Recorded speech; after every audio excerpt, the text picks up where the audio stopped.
Dina Muhammad bin Abdullah al-Qa'im bihuquqillah ma lagat illa wa farajahullahu ala alihi wa sahbihi amma ba'du. Melanjutkan daripada pembahasan tentang perkara yang membinasakan manusia, ya ini al-ghurur, tipu daya atau terperdayakan daripada syaitan.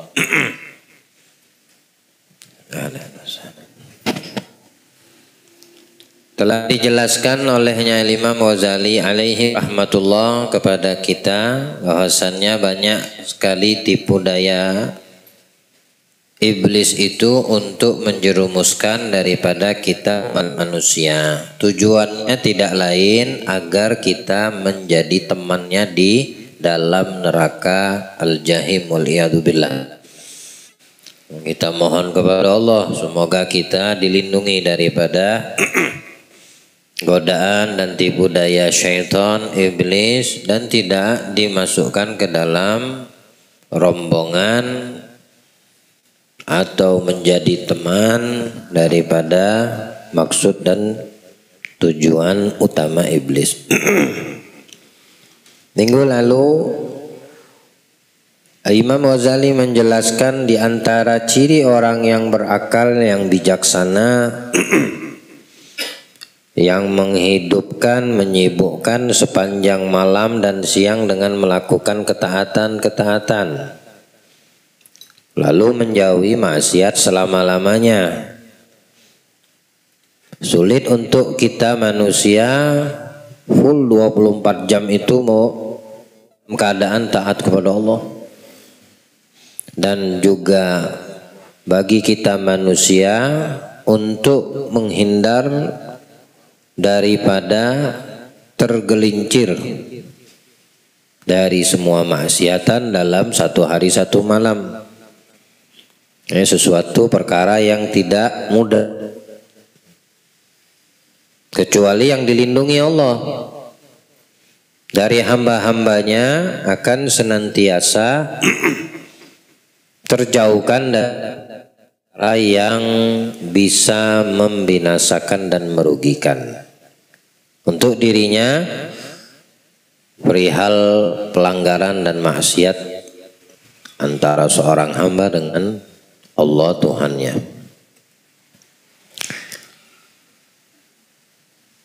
Tapi ketika dikatakan dan dipertanyakan di mana letaknya harapan, maka dijawab oleh Al-Ghazali sesungguhnya harapan dan rasa takut adalah dua syarat yang masing-masing ada tempatnya. Ya, di halaman 336 sebelumnya.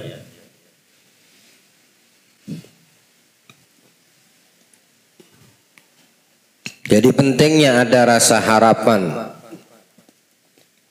adanya pada diri kita ini.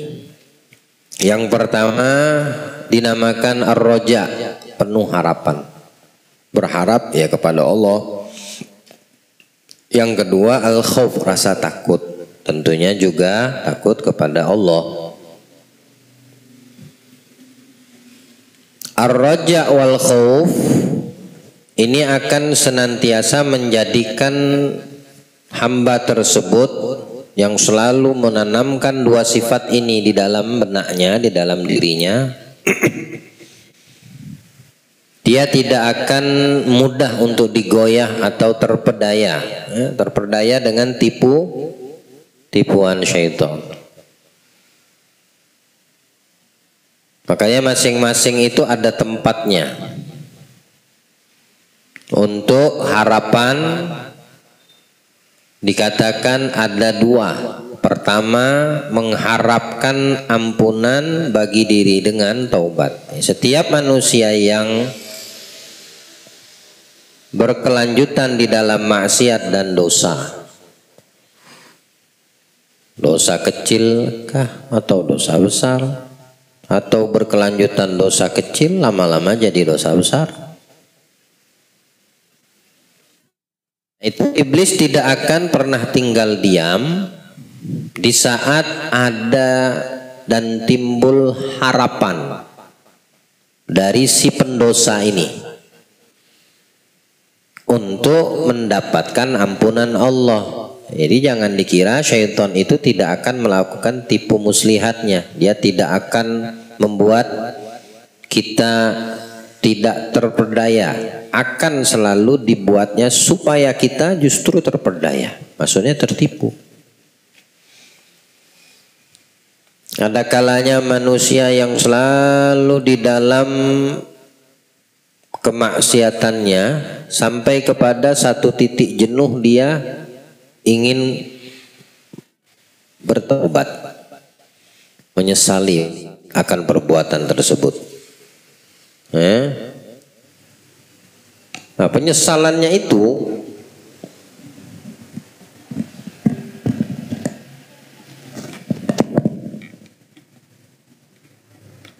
penyesalan yang ada di dalam benak hamba ini, apa menurut kita dibiarkan saja sama syaitan? Tidak, justru dia akan membuat kamu terperdaya. Titik jenuh manusia yang ahli maksiat ini itu sudah bagus, dia sudah mendapatkan satu pencerahan. yakni jalan itu terbuka untuk dirinya. Apa? Bertaubat. Orang kalau udah jenuh dengan maksiat, capek dengan perbuatan mungkarat, sampai kepada mentok dia untuk kembali kepada Allah karena itu satu-satunya, maka akan dikatakan sama iblis dengan bahasa kalimat, dosamu itu telah terlampau banyak. Jangan pernah kamu berharap Allah akan mengampuni dan memaafkanmu. Nah, itu adalah tipu daya dia. Saat manusia ini melakukan perbuatan maksiat, dosa, semata itu karena dia mengikuti bisikan dan ajakan syaitan. Tapi ketika dia jenuh dengan dosa yang sering kali dilakukan, timbullah dari hati dan pikiran di manusia ingin bertaubat. Ada kan kala seperti itu. Dikatakanlah sama syaitan ini, terlampau besar dosamu. Jangan harap kamu akan mendapatkan ampunan. Lanjut sudah sepalang tanggung. Itu tipu dayanya dia tuh. Ya.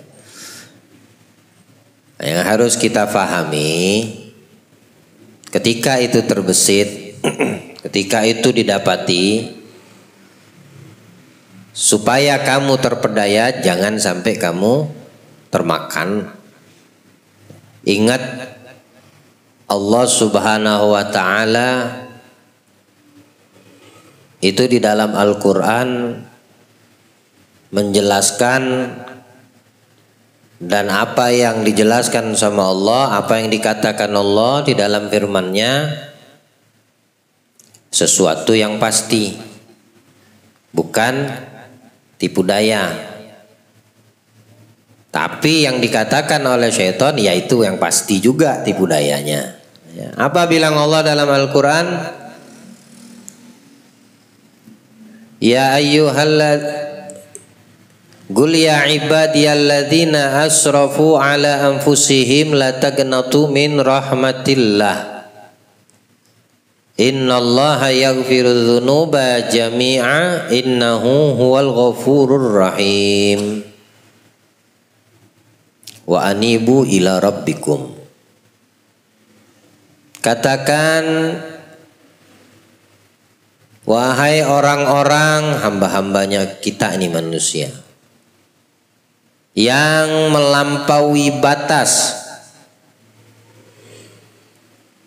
terhadap dirinya akan pelanggaran dan maksiat atau dosa yang telah kamu lakukan, La taqnatu min rahmatillah. Jangan kamu putus asa dengan rahmat Allah. Kalau setan tadi membisiki apa? Supaya kita putus asa. Dosamu terlalu besar, tidak bakal kamu diampuni sudah sama Allah. Dibuat putus asa kita. Tapi Allah di dalam Al-Quran mengatakan la taqnatu min rahmatillah. Jangan kamu putus asa. Mau dipegang yang mana nih sekarang? Yang mau didengarkan siapa? Firman Allah Tuhan kita atau firmannya syaitan yang membuat kita supaya putus asa? Masing-masing adalah ucapan kalimat yang satu dari yang maha adil, bijak, memenuhi janji, tidak PHP, yang satu lagi dengan kalimat penuh dengan kebohongan, tipu daya, manipulasi, pemutus harapan. Tinggal kita memilih. Makanya dikatakan di sini orang berakal yang bijak.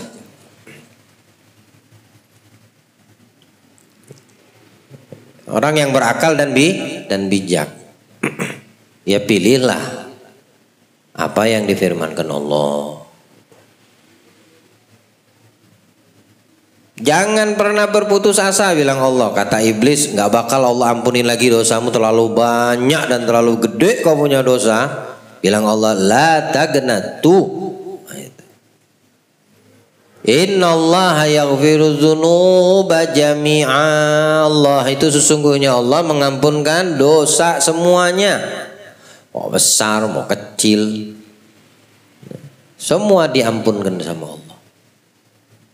Sebesar apa dosa manusia, lebih besar lagi rahmat Allah. Sebesar apa dosa manusia, lebih besar lagi maghfirahnya Allah. Innahu huwal ghafurur rahim. Sesungguhnya dia zat yang maha ghafur dan rahim. Sampai Allah menekankan keagungannya untuk kita. Dia zat yang maha pengampun. Yang penting terbuka, kamu mau membuka pintu untuk kembali dan bertaubat. Itu intinya. Ya. Makanya yang pertama, harapan itu ada dua. Pertama, mengharapkan ampunan bagi diri dengan taubat, kembali kepada Allah. Disebutkan Imam Bukhari dengan sanadnya diriwayatkan oleh Ibnu Abbas, Abdullah bin Abbas, pernah mengatakan ada kelompok orang musyrik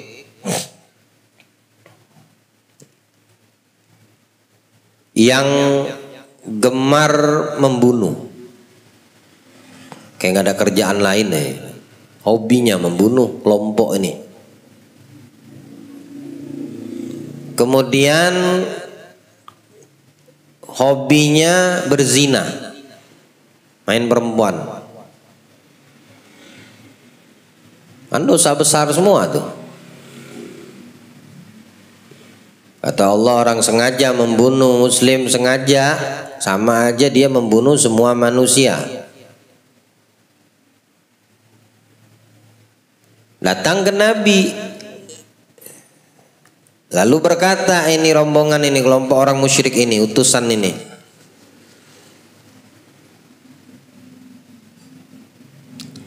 engkau wahai Muhammad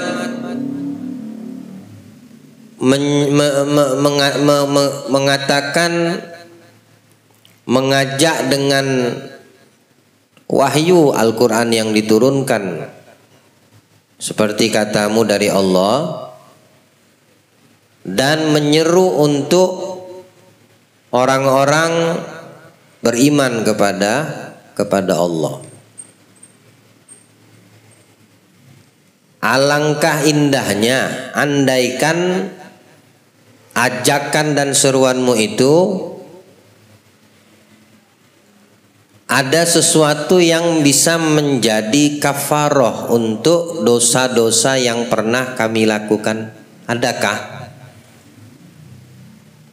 Pengampunan terhadap dosa banyak bunuh orang, pengampunan akan dosa suka berzina. Kalau seandainya ada itu untuk sebagai kafarat, tebusan dan pengampunan dosanya, oh bagus betul lah yang kau serukan ini. Alangkah indahnya, kata kelompok orang musyrik. Maka diturunkan Allah ayat kepada Nabi karena sebab pertanyaan ini orang tadi. Bilang Allah, walladzina la yad'una ma'allahi ilahan akhar wa la yaqtuluna an-nafsa allati harramallahu illa bil haqqi wa la yaznun. Dan orang-orang yang tidak menyekutukan Allah, maksudnya menyembah kepada selain Allah, tidak mengambil sembahan kecuali kepada Allah. Kan mereka menyembah selain Allah tuh. Wala yaqtuluna an-nafsa allati haramallahu illa bil haqq, tidak membunuh, kan mereka membunuh kecuali menghilangkan nyawa dengan jalan yang hak, yang dibetulkan, seperti kisos yang diperbolehkan di dalam Islam. Kalau membunuh begitu saja haram, dosa besar. Karena memang sudah itu kerja mereka, maka diturunkan itu ayat sama Allah. Mereka bertanya, andaikan daripada seruan dan ajakan dakwahmu, kemudian Al-Quran yang kamu bacakan, jelaskan kepada orang-orang di sekitarmu, mendatangkan kafaroh, pengampunan dosa, indah betul. Turunkan sama Allah itu ayat. Yang pertama, kamu tidak menyembah saja, menyekutukan Allah. Kemudian kamu tidak menghilangkan nyawa kecuali yang diperbolehkan sama Allah. Wala yaznun, dan kamu tidak berzina kalian. Mereka berzina. Ya. Itu sebab turunnya ayat. Baru setelah itu Allah turunkan ayat, qul ya ibadiyalladzina asrafu ala anfusihim la taqnatu min rahmatillah innallaha yaghfiru dzunuba jami'a innahu huwal ghafurur rahim. Katakan, wahai hamba-hamba yang melampaui batas karena dosa dan maksiat yang pernah dilakukan, jangan pernah kamu berputus asa atas rahmat Allah. Sesungguhnya Allah mengampuni semua dosa, tanpa pengecuali, besar kecil. Dan Dia zat yang maha ghafur dan rahim. Ya, itu tidak boleh kita lupakan.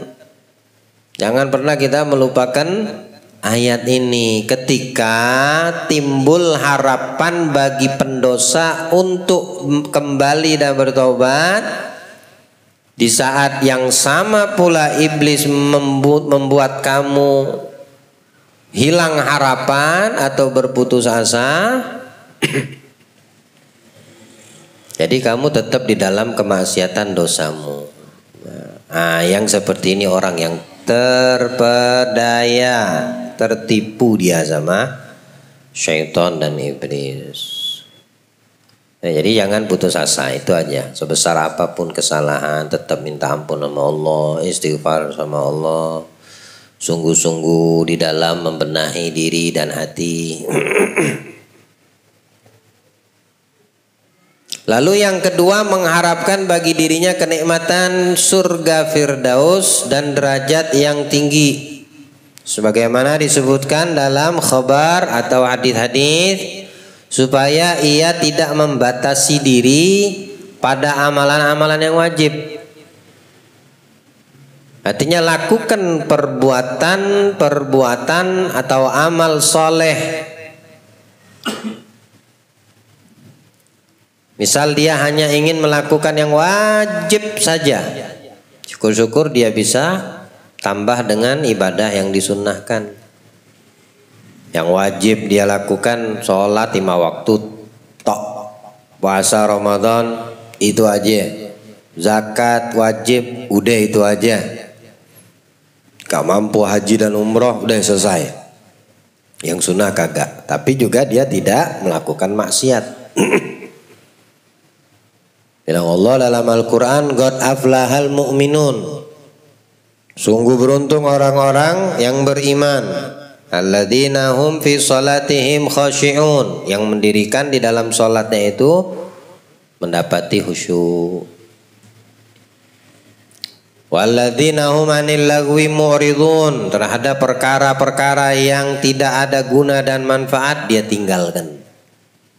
Ini orang yang beruntung binasil Quran. Nah Allah sendiri yang mengatakan. Walladzina lizzakati fa'ilun. Dan orang-orang yang senantiasa mengeluarkan zakat. Walladzina hum li furujihim hafidhun. Dan mereka orang-orang yang terhadap kemaluan selalu dijaga, tidak berzina. Illa ala azwaji aw ma malakat, kecuali kalau dia terhadap istrinya atau budak perempuan miliknya. Apa-apa halal, tapi kalau selain dari 2 kriteria ini enggak. Pas itu aja yang dijaga sama dia. Itu bagus. Kenapa?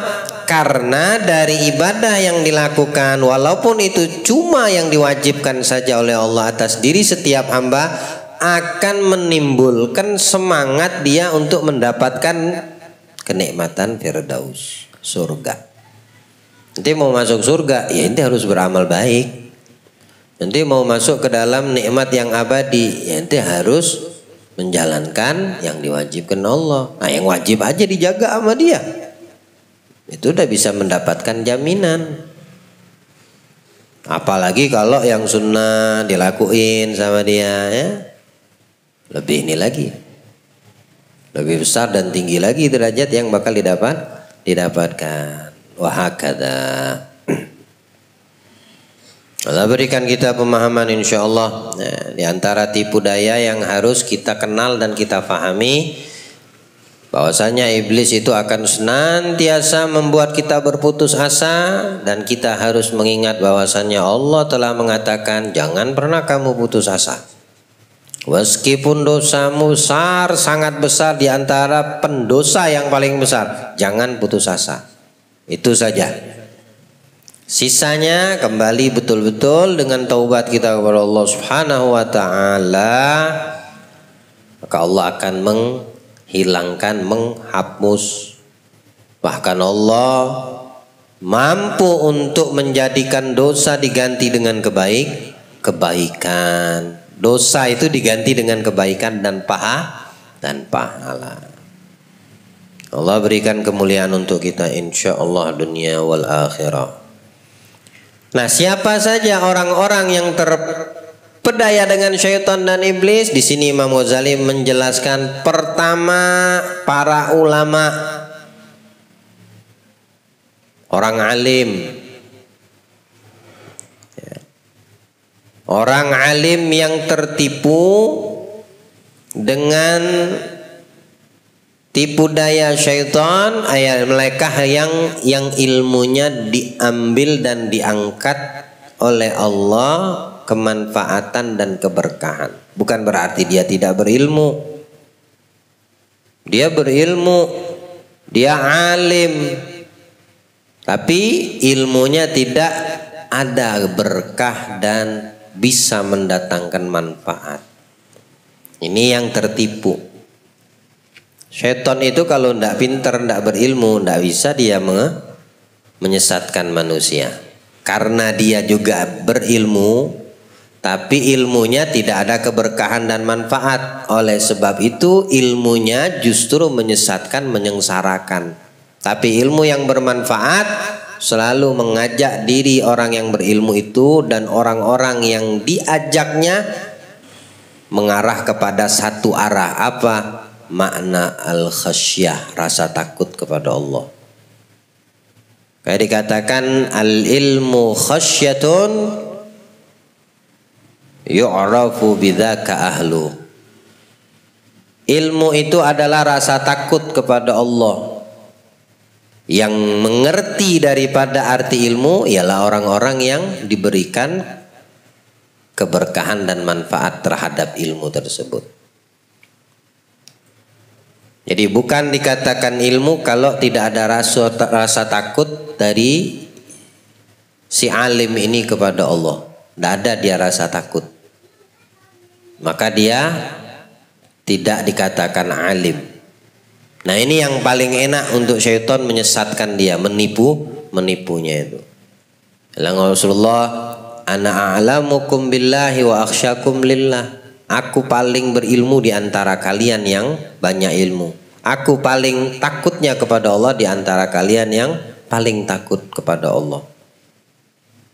Nabi paling berilmu, Nabi paling kuat rasa takutnya kepada Allah.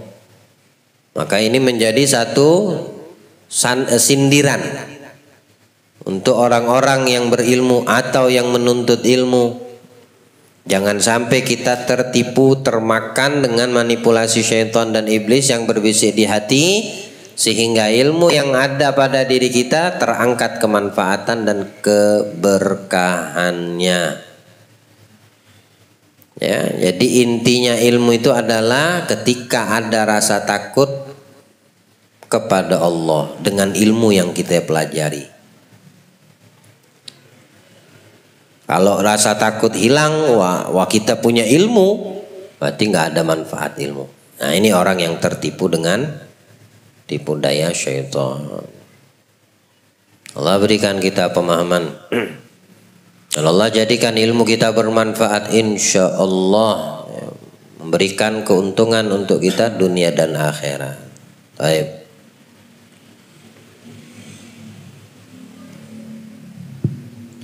Yang kedua, ahli ibadah dan orang yang sibuk dengan segala macam ibadah.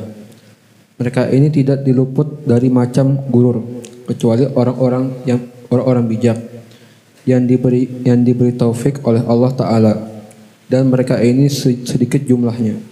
Di antara mereka ada yang mengabaikan amalan-amalan wajib dan menyia-nyiakan dengan hukum-hukum sunat dan syarat-syarat. Seperti orang yang disibukkan oleh was-was di waktu berwudu dan membersihkan baju hingga lewat waktu sholat fardu atau menjadi sempit. Di antara mereka ada yang tidak mantap niatnya sehingga ia kembali membaca Al-Fatihah dan berkata, aku mengeluarkan huruf-huruf dari makhrajnya dan tidak penting baginya selain itu. Perumpamaan mereka ini seperti seorang utusan yang membawa sepucuk surat kepada seorang raja. Lalu ia mengucapkan huruf-huruf dengan suara merdu dan selalu mengulanginya. Sementara ia lalai dari menghormati majelis. Orang ini patut dikembalikan ke rumah sakit jiwa bersama orang-orang gila atau dikenakan pengawasan atas dirinya. Demikian siapa yang mengerjakan haji dan puasa serta mengerjakan sesuatu dari ibadah-ibadah ini dan tidak mendahulukan syarat-syaratnya seperti taubat dan mengembalikan barang-barang orang lain dan tidak belajar ilmu dengan cacat amal serta pembersihan lahir dan batin, maka ia tentu akan terpedaya dengan ilmunya.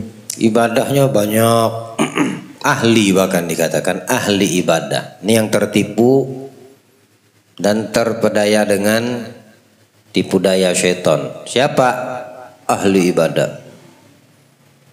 Sibuk dengan segala macam ibadah. Amal soleh, kebaikan, ketaatan. Wah, Masya Allah deh kalau udah bab ibadahnya luar biasa nih. Acung jempol. Tapi mereka lupa dari macam-macam tipu daya yang bisa merugikan. Sehingga ibadah yang mereka lakukan itu tak ada nilai. Karena dia termakan dengan tipu daya syaitan. Tapi tidak untuk orang-orang yang faham dan bijak serta mereka mendapatkan taufik dari Allah. Dan mereka ini jumlahnya sedikit. Nah, jadi kita termasuk orang-orang yang sedikit insya Allah. Waktunya banyak yang tertipu. Ahli ibadahnya yang tertipu lebih banyak daripada yang bijaknya. Imam Haddad pernah mengatakan, kita ini bisa beribadah,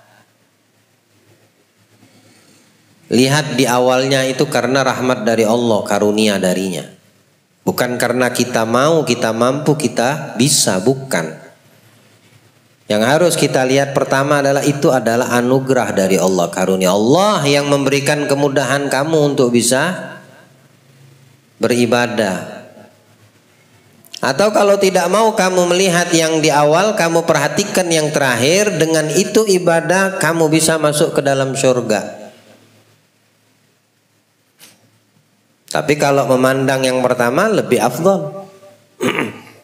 Sehingga dia di dalam pelaksanaan ibadahnya akan didapati makna keikhlasan. Kenapa? Karena dia beribadah dan meyakini ibadah yang dia lakukan itu karena karunia Allah, bukan karena dirinya.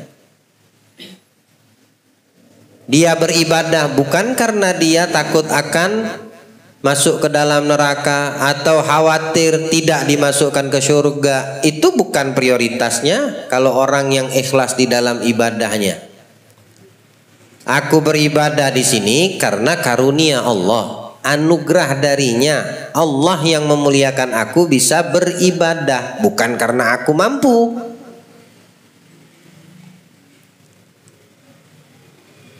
Bukan karena aku mengharap supaya tidak dimasukkan ke dalam surga, ke dalam neraka, maka aku jalankan perintah Allah, atau aku mengharapkan masuk ke dalam surga, maka aku jalankan juga perintah Allah. Tidak. Tapi ini perintah darinya, aku mampu melakukan karena karunia dan anugerahnya. Dia yang memampukan. Ini sudut pandang bijak. Dan akan tercipta di dalam ibadahnya keikhlasan. Dan sulit bagi syaitan untuk membuat gurur ini ahli ibadah. Menipunya akan sulit. Karena syaitan itu tidak akan bisa mendekat kepada orang-orang yang ikhlas. Nah, dia bisa mendekati, apalagi untuk menggoda. Tapi untuk menciptakan keikhlasan di sini, salah satu yang dikatakan Imam Haddad, akan kebaikan apapun amal soleh yang bisa kita lakukan, bukan karena kita bisa dan mampu, tapi jadikanlah itu karena kamu diberikan kemuliaan dan anugerah dari Allah sehingga kamu mampu dan bisa melakukan. Bukan karena kamunya mampu, bukan karena kamunya bisa. Berapa banyak orang yang mampu tidak sakit, bisa karena mereka, bukan karena malas, tidak juga mendirikan sholat, tidak juga melakukan yang diwajibkan. Dia mampu untuk melakukan sholat, tapi tidak dia lakukan. Makanya ibadah itu karena anugerah dari Allah. Tamam. Ini orang yang sedikit yang seperti ini, kata Imam Ghazali. Nah, kita minta mudahan kita termasuk yang sedikit. Tamam. Di antara mereka ada yang mengabaikan amalan. Nah, begitu juga dengan maksiat ya. Tadi dengan ketaatan. Maksiat begitu juga, bilang Imam Al-Haddad. Yang kamu lihat itu ujungnya. Jangan maksiat yang kita lakukan, mabok, mencuri, berjudi, ngambil hak orang lain. Jangan kamu lihat perbuatan dulu, awal perbuatannya, tapi lihat setelahnya, akibatnya, ujungnya. Azab Allah itu pedih, menyakitkan terhadap orang-orang yang melakukan pelanggaran atau bermaksiat. Nah, dengan sebab itu kita akan menjauh dari yang dinamakan ruang maksiat atau yang mendatangkan murka dan dosa. Karena kita melihat ujungnya tidak enak. Tapi kalau untuk ibadah yang kita lihat awalnya karunia dari Allah. Bukan ibadahnya.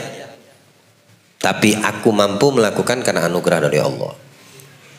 Lalu Imam Ghazali mengatakan di sini, antara mereka yang mengabaikan amalan wajib, menyanyiakan dengan hukum-hukum sunnah dan syarat-syaratnya, seperti yang disibukkan oleh waswas di waktu wudhu, membersihkan baju, ini karena waswas semua itu.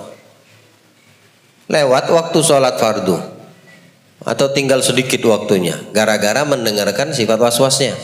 Itu kan tipuan semua itu fisik. Ragu di dalam apa? Toharo atau tidak. Ente sudah wudhu, kemudian ente timbul ragu. Tapi setelah ente sebelumnya yakin pernah berwudhu loh ya.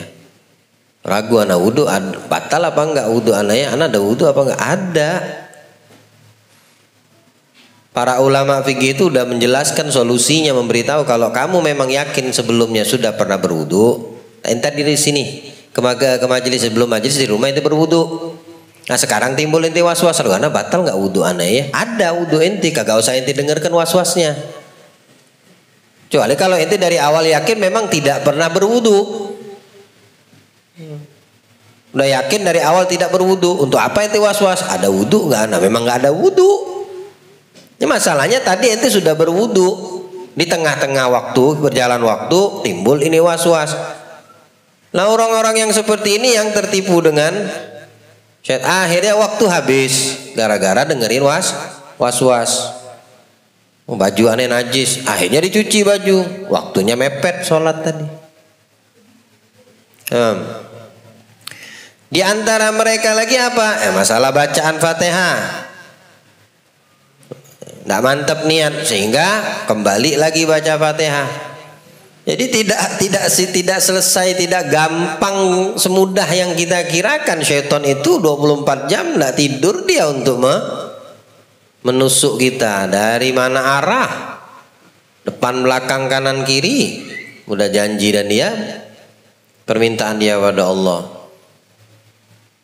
Diumpamakan, kata Imam Ghazali, seperti seorang utusan membawa surat untuk raja, mengucapkan huruf dengan suara merdu, diulangi terus sampai dia lupa menghormati daripada tujuannya. Dia bacakan surat untuk raja sampai kepada satu bait yang menurut dia bagus, itu aja yang diulangin sama dia, sisanya tidak dilanjut. Akhirnya kehormatan badan majelis tersebut hilang gara-gara ini ulang, dibuatnya lalai, dibuatnya asyik dengan satu kalimat yang dia sukai. Ini orang nggak pantas bawa surat untuk raja, pantasnya dikirim rumah sakit jiwa. Duduknya sama orang-orang gila ya, atau dikenakan pengawasan atas dirinya. Demikian siapa yang mengerjakan haji puasa, mengerjakan suatu ibadah, tidak mendahulukan syarat-syaratnya. Jadi kita ini tidak serta-merta beribadah, mesti dia didahului dengan syarat. Apa syaratnya ibadah? Ilmu, faham tentang ibadah yang mau kita kerjakan. Jangan asal ibadah dan asal mendirikan ibadah. Syaratnya harus tahu. Tidak belajar ilmu tentang cacat-cacat, mana yang membatalkan dalam ibadah, itu ilmu semua, itu kunci. Ya, itu kan kuncinya. Sama lah kayak kita sekolah. Apa sih tujuan kamu sekolah? Kita semua sekolah ini mulai dari TK, PAUD, TK, SD, SMP, SMA, kuliah. Apa tujuannya? Tujuan sekolah itu apa? Ya karena tidak ada orang lahir itu berilmu, paham, harus diajarin, diajarkan, belajar gitu. Nah, bagaimana kita mau sholat sedangkan ilmunya kita nggak tahu? Bagaimana kita mau berwudu sedangkan ilmu dan perkara yang berkaitan dengan wudu kita tidak tahu? Bagaimana kita mau tahu kalau belajar aja nggak pernah? Sedangkan itu belajar syarat. Nggak susah saya rasa memahami kalimat ini. Yang susah itu untuk menerapkan dan pengen pinter, pengen faham tentang wudhu yang betul, pengen faham tentang sholat yang betul. Itu yang berat. Tapi kalau untuk urusan-urusan pekerjaan yang berat tuh kamu ringankan, pasti bisa. Anak harus bisa, anak harus ngerti. Kalau nggak ngerti anak harus belajar. Itu urusan duniawi. Ini urusan akhirat gimana? Urusan wudhu kita gimana? Urusan sholat kita, puasa, zakat kita gimana? Jadi tujuan kita belajar karena itu syarat penentu. Nggak bisa kita ibadah begitu aja. Tetap aja ini dohir ilmunya harus kita pahamin. Teman, harus kita pahami. Allah itu maha ghafur, Allah itu maha pengampun. Walaupun penting aneh sholat, walaupun ada kekurangan, pasti ada banyak kekurangan di dalam sholat ibadah. Allah maha pengampun. Nah ini kena tipu, dia tertipu lagi, maghrur lagi dia sama syaitan ini. Kalimat kayak gitu, itu kalimat yang membuat manusia tertipu. Anak udah tua gimana nih, malu anak, buset dah, gengsinya dulu dipegang, malunya dia perhatikan, pahamnya dia abaikan. Anak udah tua, anak sibuk apa, sibuk dunia gimana? Kaya juga kagak loh, tajir juga melintir kagak, bertahun-tahun puluh tahun, tapi akhiratmu terabaikan gara-gara ego, malu, udah tua, nggak mau belajar. Nah ini tertipu juga dia, maghrur lagi nih orang. Jadi jalan satu-satunya penuhi syarat. Kalau kamu tidak mau tertipu terhadap ibadah yang kamu dirikan dan kamu kerjakan. Kan ini beribadah. Ahli ibadah yang sibuk dengan ibadah, segala macam-macam ibadah. Dia bisa dan tempat yang paling nyaman untuk syaitan menipunya. Membuat dia maghrur. Kalau tidak mau tertipu syaratnya cuma satu. Belajar ilmu, mengetahui mana cacat amal ibadah, cacatnya apa saja. Oh ibadahnya wudhu, yang membuat cacat wudhu ini apa, harus tahu. Oh aku mau mendirikan ibadah namanya sholat, yang membenarkan sholatku menjadi betul, yang membuat sholatku cacat dan batal apa, aku harus tahu. Makanya syaratnya ilmu. Kemudian amalan untuk membersihkan lahiriah kita, batin hati kita, apa saja, aku harus tahu ilmunya. Maka ia tentu akan terpedaya dengan ilmunya. Kalau dia tidak memenuhi syarat, ya, diawali dengan taubat, kembalikan barang orang lain. Kalau diambil, dia merasa pernah berbuat zalim, mengambil barang orang, balikin. Tapi intinya syaratnya adalah paham dan berilmu. Itu yang kedua daripada manusia-manusia yang paling gampang untuk syaitan memanipulasinya, membuat dia terperdaya. Allah jauhkan kita dari tipu daya iblis dan syaitan insyaallah, dan selalu kita di dalam penjagaannya. Dan semoga Allah membukakan pemahaman untuk kita sefaham-fahamnya, bahwasannya syarat untuk bisa kita tidak tertipu adalah paham terhadap agama. Adanya upaya, semangat, maju untuk paham, belajar untuk mengerti, menghilangkan sungkan dan malas guna keluar dari kebodohan.